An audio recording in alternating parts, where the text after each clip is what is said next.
Hey guys, I wanted to do a video that's a little different. So today I'm going to show a little bit about the world of LARPing or live action role playing. To do that, I took a trip up to Anderson, Indiana to meet up with my friends from the Wellwood LARPing group. He's got a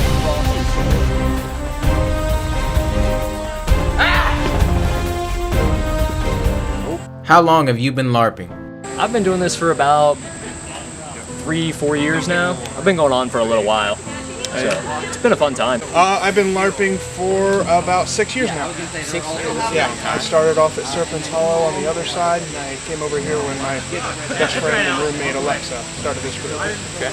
Me since Like January. you start just so you're new at this, really. With LARPing, yes, but like I said, I did kendo battles when I was in high school and taking karate. I've been LARPing for about 3 or 4 years.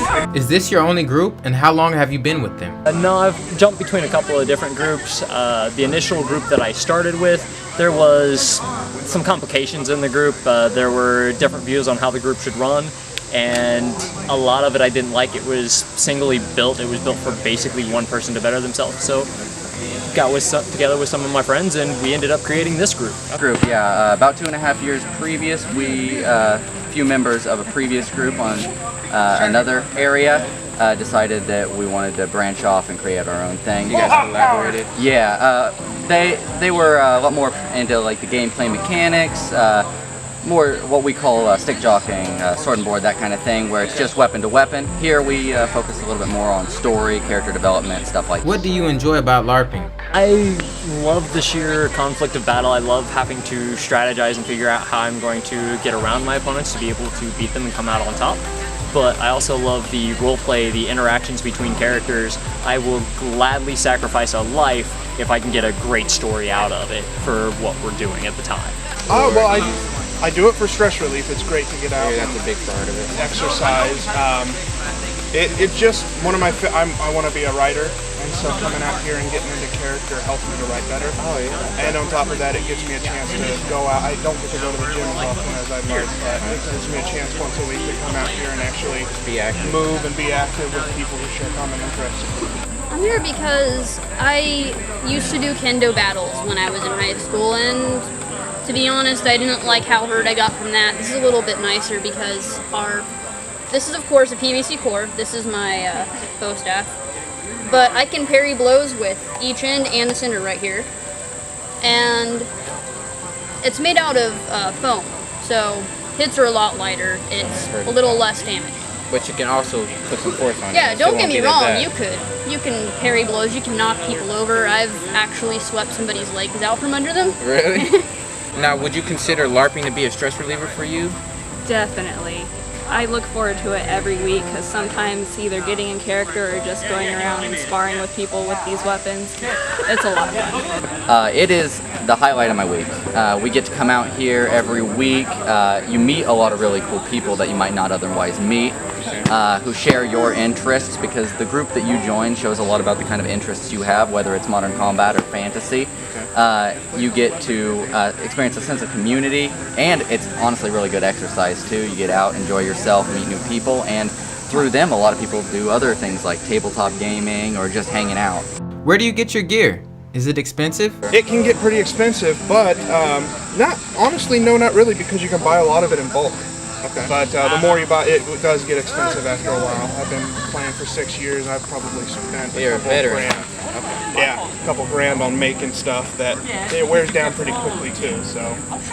What I do, a lot of this stuff you can get at like Walmart or Goodwill. I got a golf club, graphite golf club So shaft. you gotta be kind of creative to Yeah, get the stuff. at Goodwill, and then blue camp pad foam at Walmart, and these are just pantyhose and duct tape. Hey, that works. There are some places, especially like hobby shops and game stores, that sell pre-made weaponry, and you can buy a lot of it online. Some of them are a little bit nicer, sturdier, easier to clean and maintain. But yeah, you can pretty cheaply make some of these weapons under $5, sometimes under $10 if you want something nicer. With just foam, duct tape, stuff you can buy at Walmart. So it's affordable, you just gotta be creative. Yeah, that's actually why I got into LARP personally. It suited my interest, and it was a cheap hobby that I didn't have to keep throwing money at, because a lot of groups are free to play. Some of them offer benefits for donations, some of them do require payment, but a good chunk of them are free. there are stores that you can go to buy your stuff from to buy pre-made weapons. We've got a couple of guys on field that tend to make weapons solely because they love the arts and crafts. It's actually one of the guys that we work with by the name of Justin. So Justin, what is it you do? Build weapons, fix weapons. Whenever someone's got a request, like, you know, I want this type of sword, I want this type of, you know, hammer or something like that, I work with them to go ahead and get a concept down and then make it. Usually just taking raw materials, PVC, camp pad,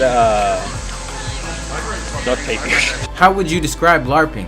In layman terms, I would put it as, depending on who I'm talking to, couples counseling or family counseling. It's just a great stress relief to be able to get together with some people, be able to kind of let out some aggression using foam on a friend, and being able to not actually injure them, but you're still able to get that feeling and get that story in your head of, hey, I'm in a battle here, and this is awesome. So just put yourself really out there, and it comes out pretty cool sometimes. Well, I would tell them that LARP stands for live action role play, where we create characters, we come out together and we play games. We make our own weapons out of foam and PVC, and you know, we just come out, have a great time, play our characters, and create stories together. It's a collaborative effort. For people who don't know, they consider it really nerdy. It kind of is if you go that way, but I say it's, a lot of people see it as a sport, learning how to use swords and stuff, and it's a lot of exercise and it's really fun. How does one get into LARPing? We do have a Facebook page, but no matter where you live, you can basically just search your town and LARP groups in your town. And Pretty easy. yeah, there's, I believe, a whole website showing all the cities with all the LARPs and stuff, so you can just check online and find a wide variety. Yeah. The easiest way to find LARP groups is to join into some of the more storied and long-lived LARPs that are already pretty popular. They have a large base already. Usually those are in every major city and sometimes even a lot of small towns. You can find them online. Things like Guard or Dagger Here are a couple of organizations that are all across the country, and sometimes even outside of the country. But if you don't know of any large groups, you're looking to find something, chances are if you're part of another community that is interested in this sort of thing, just fantasy groups in general, like Dungeons and Dragons or anything like that, you're probably going to know a LARPer because a lot of them go through different groups of different designs, LARPing, tabletopping, stuff like that, or just find a game store in your area. A lot of times they can tell you about nearby groups. Or you can check the parks. Are there different types of LARPing? Oh, absolutely, yeah. And it's not just the kinds of LARPing like I've discussed here with us two groups. We're both fantasy-based, but there's zombie apocalypse LARPs and even just straight-up modern combat LARPs. Which is similar to things like laser tag or paintball, but usually with Nerf weaponry. I hope you enjoyed learning a little bit about the world of LARPing. I know I did. Big thanks to my boy Cody from Convention Reviews for helping me out with this video. Don't forget, if you're interested in LARPing, go online and look up groups in your area and get started. Stay breezy, guys.